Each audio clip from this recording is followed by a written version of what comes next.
నమస్తే, welcome to special drive. నేను పద్మ. తెలంగాణ రాజకీయాల్లో మరో తుఫాన్ చేరువలో ఉందా? ఇప్పటికే ఫిరాయింపుల కేసులతో రగులుతున్న బీఆర్ఎస్ శిబిరంలో ఇద్దరు సీనియర్ నేతల నిర్ణయం ఇప్పుడు రాష్ట్ర రాజకీయాలను కుదిపేస్తోంది.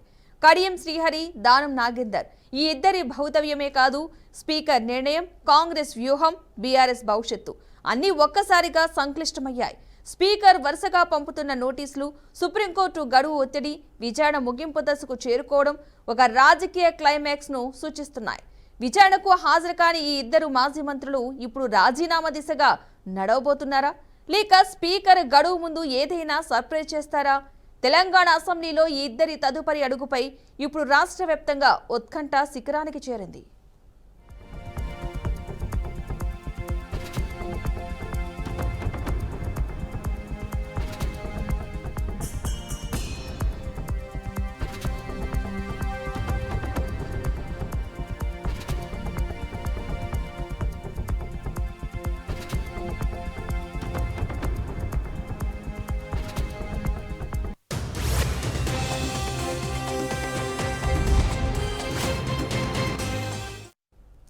ఫిరాయింపుల ఆరోపణలపై విచారణ ముగియగా 10 మంది బీఆర్ఎస్ ఎమ్మెల్యేల్లో 8 మంది స్పీకర్ ఎదుట హాజరై అఫిడవిట్లు సమర్పించిన దానం, కడియం మాత్రం ఒక అడుగు వెనక్కి వేశారు. స్పీకర్ నోటీసులకు స్పందించకపోవడం, విచారణ సమావేశాలకు దూరంగా ఉండటం వీరు కాంగ్రెస్లో స్థిరపడిపోయారనే ఊహాగానాలకు మరింత బలం చేకూరింది. ముఖ్యంగా ఖైరతాబాద్ ఎమ్మెల్యే దానం నాగేందర్ 2024లో కాంగ్రెస్ తరపున ఎంపీగా పోటీ చేయడం, కడియం శ్రీహరి తన కూతురు మరి కావ్యను కాంగ్రెస్ అభ్యర్థిగా బహిరంగంగా ప్రోత్సహించడం ఇవన్నీ ఇప్పుడు కీలక ఆధారాలుగా మారాయి. స్పీకర్ విచారణ తీర్పు ఏ వైపు మొగ్గుతుందో అన్న అనుమానంతో ఇద్దరు తమ అనుచరులతో సమావేశాలు జరుపుతున్నారు. ఎమ్మెల్యే పదవికి రాజీనామా చేసి ఉప ఎన్నిక బరిలో నిలబడాలా, లేక స్పీకర్ తీర్పుకు ఎదురు నిలబడాలా అన్న చర్చలు రాజకీయ వర్గాల్లో వేడెక్కుతున్నాయి.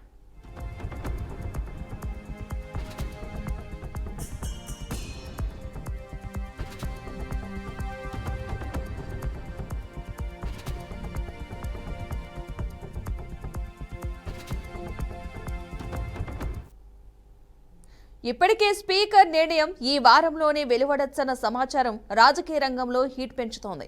విచారణలో హాజరైతే అనర్హత తప్పదనే అంచనాలతో దానం నాగేందర్ ఢిల్లీ ప్రయాణం కూడా సీరియస్ సిగ్నల్ గానే చూస్తున్నారు. ఇక ఏఐసీసీ ప్రధాన నేతలతో భేటీ అయ్యి రాజీనామా చేస్తే పార్టీ నుంచి వచ్చే భవిష్యత్తు హామీలు ఏమిటో తెలుసుకునే ప్రయత్నం జరుగుతున్నట్లుగా తెలుస్తోంది. మరోవైపు కడియం శ్రీహరి కూడా తన అనుచరులతో చర్చలు ముగించడంతో ఇద్దరి నిర్ణయం ఎప్పుడైనా బయటకు వచ్చే సూచనలు కనిపిస్తున్నాయి.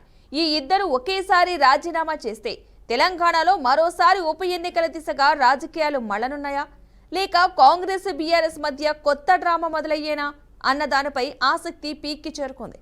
ఇప్పుడు అందరి చూపు స్పీకర్ కార్యాలయంపైనే నిలిచింది.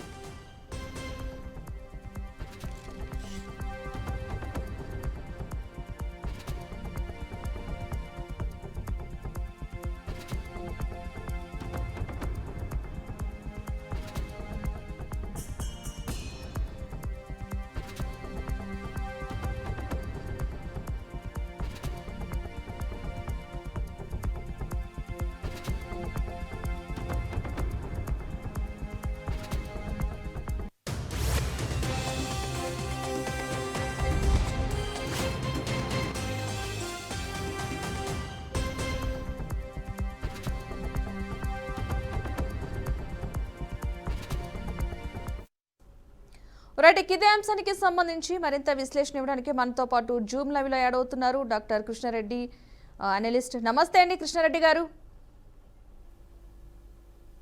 నమస్తే అండి. ఓకే, ఈ దానం నాగేందర్, కడియం శ్రీహరి అంశం మీకు తెలిసిందే. స్పీకర్ ఎదుట విచారణకైనా హాజరు కావాల్సి ఉంటుంది, లేదంటే వాళ్ళ పదవులకైనా రాజీనామా చేయాల్సిన పరిస్థితి, వాళ్ళ మంత్రి అంటే ఎమ్మెల్యేగా గెలిచారు కాబట్టి. సో ఈ వ్యవహారం ఎటువైపు తిరిగే అవకాశాలు ఉన్నాయనుకోవచ్చు అంటారు వీళ్ళిద్దరికీ సంబంధించి?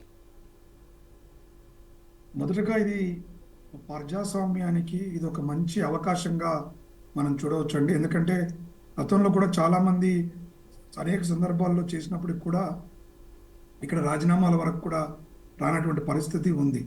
కాబట్టి ఇవాళ ఇక్కడ ప్రజాస్వామ్యాన్ని పరిరక్షించడంలో భాగంగా జరుగుతున్న ప్రక్రియగా దీన్ని చూడాలి. ఖచ్చితంగా ఖచ్చితంగా వీళ్ళు రాజీనామా వైపు మొగ్గడానికి ఆస్కారం ఎక్కువగా ఉంది.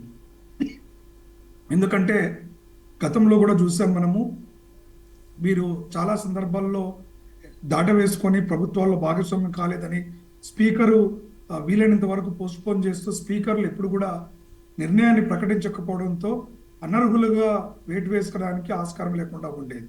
కానీ వాళ్ళ ఖచ్చితంగా సుప్రీంకోర్టు గడువు విధించడం, చాలా స్పష్టంగా క్లియర్గా ఆదేశాలు ఇవ్వడంతో స్పీకర్లు కూడా పదే పదే మనకు కనిపిస్తూ ఉంది. ఇప్పటికీ వాళ్ళకి నోటీసులు ఇవ్వడం జరిగింది. కొంతమంది ఎమ్మెల్యేలు దానికి సంబంధించిన వివరణ ఇచ్చినప్పటికీ కూడా మరికొంతమంది ఇప్పటికీ ఇవ్వకపోవడానికి వీళ్ళిద్దరు ఎవరైతే ఉన్నారో కూడా ప్రధాన కారణం చూసుకున్నట్లయితే, ఖచ్చితంగా వీళ్ళు రాజకీయాల్లో చాలా చురుకుగా కాంగ్రెస్ కార్యక్రమాల్లో భాగస్వామ్యం అయి ఉన్నారు కాబట్టి వీరిపైన అనర్హత వేటు కనుక పడినట్లయితే అది రాజకీయంగా పెద్ద దుమారాన్ని లేపవచ్చు. రాజకీయంగా దుమారాన్నే కాదు, వారికి ప్రభుత్వానికి అంటే కాంగ్రెస్ పార్టీకి కూడా అదొక సవాలుగా లేకుంటే ఇబ్బందికరంగా మారవచ్చు. దానికి బదులు మేము స్వచ్ఛందంగా రాజకీయాల్లో మేము ఒక క్లీన్ పాలిటిక్స్ చేస్తున్నాము, ఇవాళ మేమే స్వచ్ఛందంగా కాంగ్రెస్ ప్రభుత్వం చేస్తున్న మంచిని దృష్టిలో పెట్టుకొని మీరు కోరుతున్నటువంటి రాజీనామాను మేమే రాజీనామా చేసేసి ప్రజల్లోకి వెళ్తాము. ఎందుకంటే మొన్న మనకు జూబ్లీ హిల్స్ ఉప ఎన్నిక కూడా రాష్ట్ర ప్రభుత్వానికి కొంత బలాన్ని చేకూర్చినట్టుగా కనబడుతుంది. కాబట్టి వాళ్ళు మరీ ఒకసారి ఇవాళ హైదరాబాద్లో జిహెచ్ఎంసీ ఎన్నికలు కూడా రాబోతున్నాయి, మనకు లోకల్ బాడీ ఎలక్షన్స్ కూడా రాబోతున్నటువంటి తరుణంలో మరొకసారి రాజకీయ వేడిని తీసుకువచ్చి ప్రజల్లో కాంగ్రెస్ పార్టీకి వస్తున్నటువంటి బలాన్ని, కాంగ్రెస్ పార్టీ చేస్తున్న విధానాలకి మద్దతును చేకూర్చే విధంగా ప్రయత్నం చేయాలనేటువంటి భరోసాని కాంగ్రెస్ పార్టీ పెట్టుకున్నట్టుగా మనకు కనబడుతుంది. కాబట్టి ఖచ్చితంగా ఈ యొక్క వీరిద్దరూ శ్రీహరి గారు కానీ దానం నాగేంద్ర గారు కానీ రాజీనామా చేయడానికి ఆస్కారం ఎక్కువగా ఉంది. అందుకోసమే పూర్తిగా సమాయత్తం అవుతున్నట్టు కూడా అటు ఢిల్లీ పెద్దలతో కావచ్చు, ఇటు కార్యకర్తలతో కావచ్చు, నిరంతరం ప్రజలతో, ముఖ్య కార్యకర్తలతో సమావేశాలు నిర్ణయిస్తూ వారి ఆలోచనలు సూచనలు తీసుకుంటూ ఎన్నికల కోసం ప్రచార సరళిని మొదలుపెట్టినట్టుగానే కనబడతాం. కాబట్టి ఖచ్చితంగా వీరిద్దరూ స్పీకర్ ముందుకు రాకపోవడానికి ఆస్కారం ఉంది. స్పీకర్ నిర్ణయాన్ని ప్రకటించే కన్నా ముందే వీరి రాజీనామాను ఇవ్వడం, ఆ రాజీనామాను ఆమోదించే కార్యక్రమంగా జరిగే అవకాశం ఉంటుంది. కాబట్టి ఖచ్చితంగా ఇది తెలంగాణ రాజకీయంలో మరొక సెన్సేషనల్గా రాజకీయ వాతావరణాన్ని వేడెక్కించే విధంగా జరిగేటువంటి పరిస్థితి మనకు చాలా స్పష్టంగా కనబడతాము. ఓకే, మీరన్నట్టు ఒకవేళ గనక రాజీనామాకే వెళితే గనక ఉప ఎన్నిక జరిగితే ఎవరికి బెనిఫిట్ ఎక్కువగా ఉంటుంది అనుకోవచ్చు? ఖచ్చితంగా, ఎందుకంటే అధికార పార్టీ కాబట్టి కొంత మేరకు అధికార పార్టీలో ఉండేటువంటి సభ్యులు వారికి ప్రజలకు ఏం చేస్తారంటే, మేము ప్రభుత్వం నుంచి ఈ హామీ ఇస్తాం, ఇంకా 3 సంవత్సరాలు రాబోయే కాలంలో మా ప్రభుత్వమే ఉండనుంది కాబట్టి మీరు ఇప్పుడు కనుక ప్రభుత్వంతో మాతోని ఉండలేకపోయినట్లయితే మీకు సంక్షేమ పథకాలు అందవు. మనం జూబ్లీ హిల్స్లో కూడా చూసాము, మీకు మహిళలకు మనం పెట్టినటువంటి బస్సులు ఉచితంగా కావాలా వద్దా,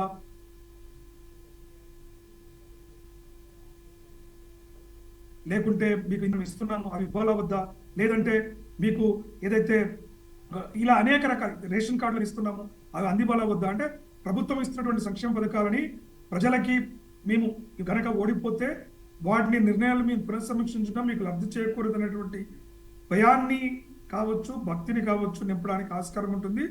సాధారణంగా మనం గత ఏ ఎలక్షన్లో చూసుకున్నా కూడా ఉప ఎన్నికలు వచ్చినప్పుడు ఏ కారణాల చేత అయినా కూడా అధికార పార్టీకే మెరుగ్గా అవకాశాలు ఉంటాయి.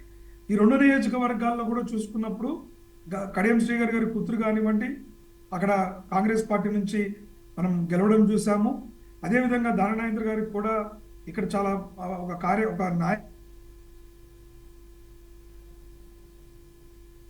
నాయకుడిగా హైదరాబాద్ గ్రేటర్ ఖచ్చితంగా వాళ్ళు రాజీనామా వైపు వెళ్ళడానికి ఆస్కారం ఉంది. అక్కడ అధికార పార్టీకే లాభం చేకూర్చే అవకాశం ఉంది. ఎందుకంటే ఇక్కడ బీజేపీ అయితే పూర్తిగా మనము జూబ్లీ హిల్స్ ఎన్నికల్లో కూడా కొంత రాజకీయ చతురత ప్రదర్శించలేనట్టుగానే కనపడింది. పేలమైనటువంటి ప్రదర్శన ఇవ్వడంతో తెలంగాణ బీజేపీ పైన కూడా తీవ్రమైనటువంటి విమర్శలు, పార్టీ ఏ విధంగా ముందుకు వెళ్ళబోతుంది అనేటువంటి విషయాల్లో చాలా నిరాశ నిస్పృహలు కూడా కనబడుతున్నటువంటి పరిస్థితి మనకు కనబడుతుంది. కాబట్టి పోటీ నేరుగా బీఆర్ఎస్ కాంగ్రెస్ మధ్యన ఉండడానికి ఆస్కారం ఉంటుంది. ఒకవేళ బీజేపీ కనుక తనను ముందుగానే క్యాండిడేట్లు ఇప్పుడు ఆల్రెడీ ఏ విధంగానైతే కాంగ్రెస్ తన యొక్క కార్యక్రమాన్ని మొదలుపెట్టిందో దాంట్లో భాగంగా బీఆర్ఎస్ కూడా అంతర్గతంగా తమ యొక్క క్యాండిడేట్ల పైన చర్చలు నిర్వహిస్తున్నట్టుగా మనకు కనబడుతుంది. కాబట్టి ఈ రెండిటిపైన మనకు పూర్తి ఉన్నటువంటి పరిస్థితుల ఆధారంగా చూసుకున్నట్లయితే కాంగ్రెస్కే రాబోయే రోజుల్లో ఈ ఉప ఎన్నిక కనుక వస్తే బలమైనటువంటి అవకాశం ఉంటుంది. కానీ ఎక్కడైనా ఇక్కడ కడియం శ్రీగారి గారు చేస్తున్నటువంటి కాన్స్టిట్యుయెన్సీలో మాత్రం కొంత బీఆర్ఎస్కు ఎడ్జ్గా ఉండే అవకాశం ఉంటుంది.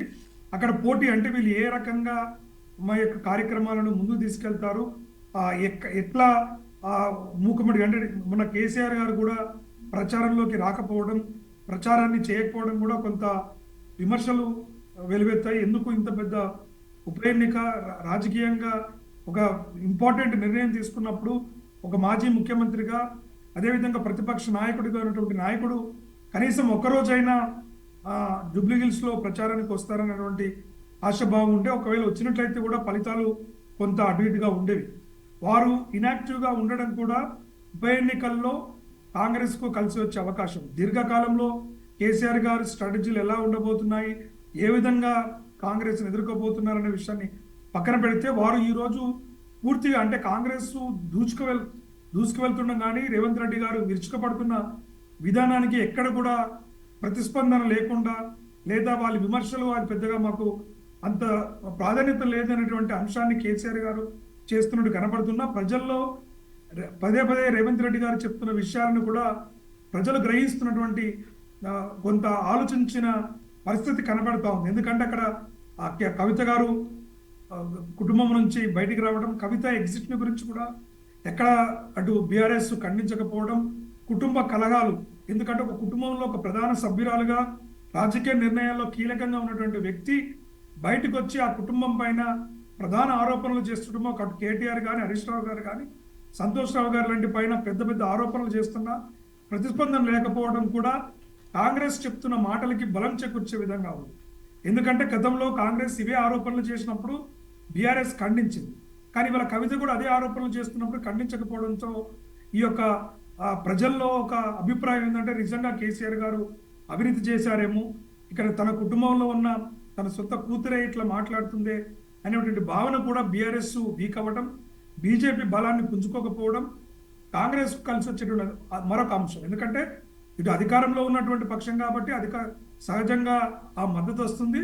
రెండో వైపు ఇటు కవిత గారి ఆరోపణలు కావచ్చు, కేసీఆర్ గారి మౌనం కావచ్చు, ఇవి కూడా కాంగ్రెస్కు కలిసి వచ్చే అవకాశం. బీజేపీలో నాయకత్వం పూర్తిగా ముందుగానే క్యాండిడేట్ను ప్రకటించి సామాజిక సమీకరణాల్లో కూడా పెద్ద ఎత్తున ఆలోచన చేయగలిగినప్పుడు మాత్రమే ఈ యొక్క ఫలితం ఉంటుంది తప్ప లేనట్లయితే ఖచ్చితంగా కాంగ్రెస్కి ఇది మంచి అవకాశం. కాంగ్రెస్కు తన 5 ఏళ్ల కాలాన్ని పూర్తి చేసుకోవడమే కాదు, రాబోయే రోజుల్లో కూడా కాంగ్రెస్ పార్టీని మరింత శక్తివంతంగా తయారు చేయడంలో ఈ ఉప ఎన్నికలు కీలకం కాబోతున్నాయి అనేటువంటిది మనం గమనించవచ్చు. ఒకవేళ కనుక పీసీఆర్ కొడుకు విష్ణువర్ధన్ కనుక బీఆర్ఎస్ తరపున నిలబెడితే కనుక ఎలా ఉంటుంది అనుకోవచ్చు అంటారు? బీఆర్ఎస్ నుంచి విష్ణువర్ధన్ రెడ్డి గారు ఉన్నప్పటికి కూడా ఏంటంటే వారు ఇప్పటికి కూడా రాజకీయాల్లో ఇంకా అంత పీజీఆర్ స్థాయికి పీజీఆర్ భయమనిపించే స్థాయికి మమేకం కొంత కానట్టుగా కనబడుతోంది. బట్ తను పోటీనైతే ఇవ్వగలుగుతాడు ఖచ్చితంగా. పీజీఆర్ గారి కుమారుడికి తను కూడా ఎమ్మెల్యేగా పనిచేసినటువంటి అనుభవం కావచ్చు, నియోజకవర్గంలో వారికి ఉన్నటువంటి పట్టు కావచ్చు, ఖచ్చితంగా బీఆర్ఎస్కు అది కొంత కలిసి వచ్చే అవకాశమే. కానీ అక్కడ కూడా ఏంటంటే కొంత మళ్ళీ బీసీ ఓసీ అనేటువంటి విధానం తీసుకురావడానికి ఆస్కారం ఉంటుంది. కాంగ్రెస్ పార్టీ మేము బీసీల పక్షాన ఉన్నాము, బీసీలకే పెద్దపీట వేస్తున్నాము అని ఎన్నికలలో చెప్పడము. ఇక్కడ మొన్న కూడా ఎలక్షన్ మనం చూసినప్పుడు జూబ్లీహిల్స్లో 2 పార్టీలకు చెందినటువంటి నాయకులు ఓసీ క్యాండిడేట్లను పెడితే కాంగ్రెస్ బీసీ క్యాండిడేట్ పెట్టడం, వారు గెలవడం జరిగింది. అంత ప్రాధాన్యతగా రాజకీయాల్లో అంత అనుభవం లేనటువంటి వ్యక్తి అంటే రాజకీయంగా కొంత తను కూడా ఎమ్మెల్యేగా పోటీ చేసినప్పటికి కూడా వీళ్ళతో పోల్చినప్పుడు ఈ సీనియర్లుగా అంటే కడియం శ్రీగారి గారు కావచ్చు, ధరనాగేంద్ర కావచ్చు, తెలంగాణ రాష్ట్ర వ్యాప్తంగా కావచ్చు, ఉమ్మడి ఆంధ్రప్రదేశ్లో కూడా గుర్తుపట్టేటువంటి నాయకులు వీళ్ళు. అక్కడ నవీన్ యాదవ్ లాంటి ఒక నియోజకవర్గంలో ఉన్నటువంటి వ్యక్తి కూడా గెలవగలిగి తన యొక్క విజయాన్ని చూపించడం, కాంగ్రెస్ పార్టీకి బలాన్ని చేకూర్చడం ఏదైతే ఉన్నదో, ఇక్కడ కూడా ఆ బీసీ కార్డ్ అనేది ఒకవేళ విష్ణువర్ధన్ రెడ్డి గారికి ఇస్తే కాంగ్రెస్ బీఆర్ఎస్ చూసారా, అక్కడ అగ్రవర్ణాల వారికి, అక్కడ జూబ్లీహిల్స్ ఉప ఎన్నిక కంటే అగ్రవర్ణాల వారికి ఇచ్చారు, ఇక్కడ మళ్ళీ అగ్రవర్ణాల వారికి ఇస్తున్నారు. అటు బీజేపీ ఇటు బీఆర్ఎస్ రెండు కూడా బహుజనుల కోసం పనిచేసేటువంటి పార్టీ కాదు, కేవలం ఇక్కడ ఉన్నటువంటి కాంగ్రెస్ పార్టీ. మీరు అందుకనే ఇవాళ వీళ్ళిద్దరిని కూడా ఆసక్తిగా ఉంచడానికి కారణం కూడా వీళ్ళ సామాజిక వర్గం కావచ్చు, దాననేంద్ర గారి సామాజిక వర్గం కావచ్చు, బడుగు బలహీన వర్గాల ప్రజలు మొత్తం కాంగ్రెస్ వైపు ఉన్నారు అని చూపించుకోవడం కోసం వాళ్ళు చేస్తున్నటువంటి నిర్ణయాలు 42% రిజర్వేషన్లు కావచ్చు, మిగతా వాటిలలో సబ్బండ సమాజం కాంగ్రెస్ తో పార్టీ ఉంది అనేటువంటి మెసేజ్ ఇవ్వడం కోసమే ఇవాళ మనము ఈ యొక్క ఇద్దరు నాయకులను రాజీనామా వైపు ప్రోత్సహించడానికి కారణం కూడా మనం చూడవచ్చు. కాబట్టి ఇక్కడ బలమైనటువంటి నేతలు వీళ్ళు, అదేవిధంగా బలమైనటువంటి సామాజిక వర్గానికి కూడా చెందినటువంటి వారు. కాబట్టి ఖచ్చితంగా రాజకీయాలలో ఒక సంచలనంగా మారి కాంగ్రెస్ పార్టీకి కొంత మేలు జరుగుతుందని కాంగ్రెస్ భావిస్తున్నట్టుగా మనం చూడవచ్చు. దానికోసమే వీళ్ళిద్దరిని సామాజిక నేపథ్యంలోనే ధైర్యంగా ఎన్నికలకు ముందుకు వెళ్తున్నట్టుగా కూడా మనము గమనించాల్సిన అవసరం ఉంది. కాబట్టి బీఆర్ఎస్ కి విష్ణువర్ధన్ రెడ్డి కొంత మెరిట్ ఉన్నప్పటికీ కూడా సామాజిక కోణంలో కొంత ఎదురుదెబ్బెదిరే పరిస్థితి అయితే ఖచ్చితంగా కనబడుతుంది. అంటే ఒకవేళ కనుక ఈ విచారణకు హాజరైతే అనర్హత వేటు పడుతుంది అనే ఒక ఉద్దేశం ఉండవచ్చు అనుకోవచ్చు అంటారా? దానికోసమే రాజీనామే బెటర్ అనే ఆలోచన చేస్తున్నారని అనుకోవచ్చు అంటారా? అంటే రెండు రకాలుగా చూడొచ్చు అండి. ఒకటి, అనర్హత వేటు పడకుండా ఉండడానికి కూడా వారు అనేక రకాలుగా ప్రూవ్ చేసుకోవడానికి కూడా అవకాశం ఉన్నప్పటికీ కూడా ఏ కోణంలోనైనా ఎక్కడైనా కొంత ఇబ్బంది సాంకేతిక పరంగా ఏదైనా చిన్న ఎవిడెన్స్ దొరికినా వీళ్ళకి ఒకవేళ అనర్హత వేటు వేస్తే కాంగ్రెస్ రాజకీయంలో ఒక చెడ్డ విధానాలను ప్రోత్సహిస్తుంది, ఈ పార్టీ ఫిరాయింపులను ప్రోత్సహిస్తుందని బీఆర్ఎస్ ప్రజల్లోకి తీసుకెళ్లగలిగేటువంటి అవకాశం ఉంది. ప్రజల్లో బలంగా దాన్ని నింపే అవకాశం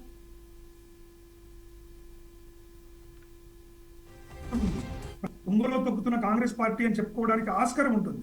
కానీ ఎప్పుడైతే వీళ్ళు రిజైన్ చేస్తే నేను ఇందాక చెప్పినట్టుగా రెండు లాభాలు వీళ్ళకి కనబడతా ఉన్నాయి. అటు బీఆర్ఎస్ మిగతా సామాజిక వర్గాలలో అంత బలమైన నాయకుడు ఎవరున్నారు, వీళ్ళకి పోటీనిచ్చే శక్తి ఎవరికి ఉంది అనేటువంటి ఒక అంశం అయితే, వీళ్ళ సామాజిక నేపథ్యాలు చాలా కలిసి వచ్చే అవకాశం కాంగ్రెస్. కాబట్టి ఖచ్చితంగా రాజీనామా వైపు మొగ్గు చూపి మాకు మరొకసారి తెలంగాణలో ఈ రెండు నియోజకవర్గాలలో మొన్న 3 ఉప ఎన్నికలలో కూడా కాంగ్రెస్ పార్టీ గెలిచింది.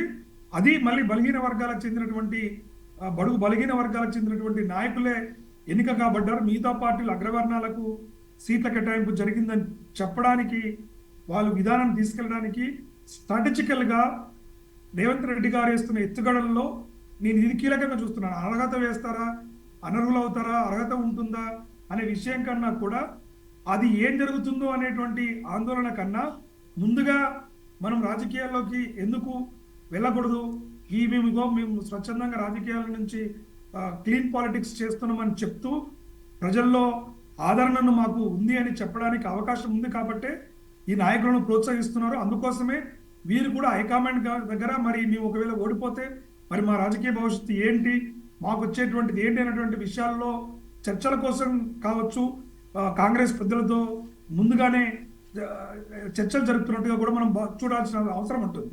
కాబట్టి వాళ్ళ రాజకీయ భవిష్యత్తును ఇప్పుడు ఒక రకంగా ఛాలెంజ్గా పెడుతున్నట్టే.